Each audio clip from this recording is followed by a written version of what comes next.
Hey guys, in this video, let's try to classify the data structures. And there are two main types of data structures. First of all, one is primitive data structures, and another one is abstract data structures, otherwise called as abstract data type.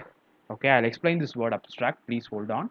And these primitive data structures are somewhat familiar to you. They are nothing but the int, float, character, double, and if you are in familiar in Dart, you can also have boolean, right? Bool.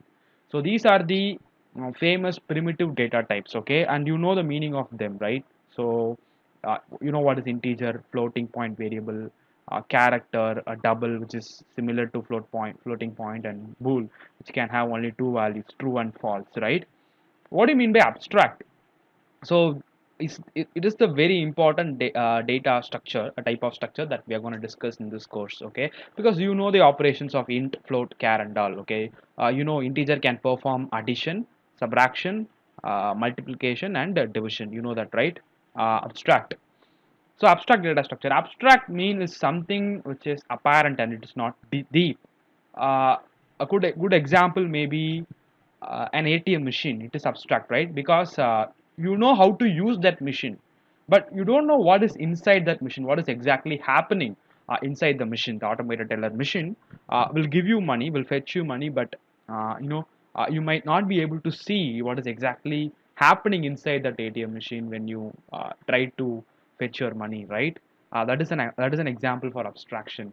You can actually perform it without knowing what is inside, okay? That's an example for abstraction, right? You can perform certain operations without knowing how the operations are performed. That is a very good concept of whoop, right? So abstract data structures, this can also be said as a non-primitive type, okay, right?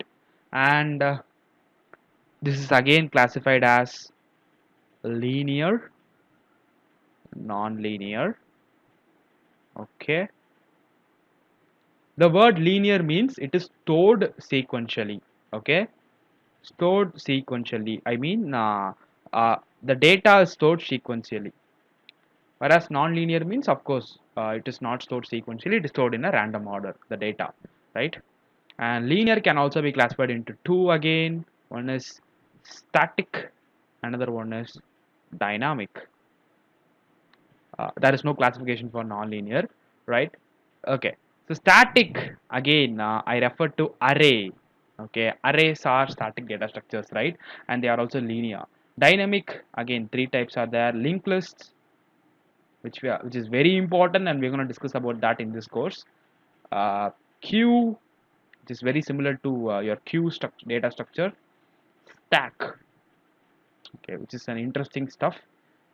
Linked list, queue, and stack. Non-linear are trees and graphs, which will involve a lot of terminologies, but don't worry, by the end of this course you'll be familiar with all those terminologies, right? So this is the mind map that I could draw about data structures: primitive and abstract, non-primitive, then linear, non-linear. Linear, we have static, dynamic, and non-linear are trees and graphs. So we'll be discussing on, we'll start from array and we will move on to stacks, then we'll move on to queue, then we'll move on to linked lists, and we'll see about trees and graphs. We'll also see some algorithms, okay?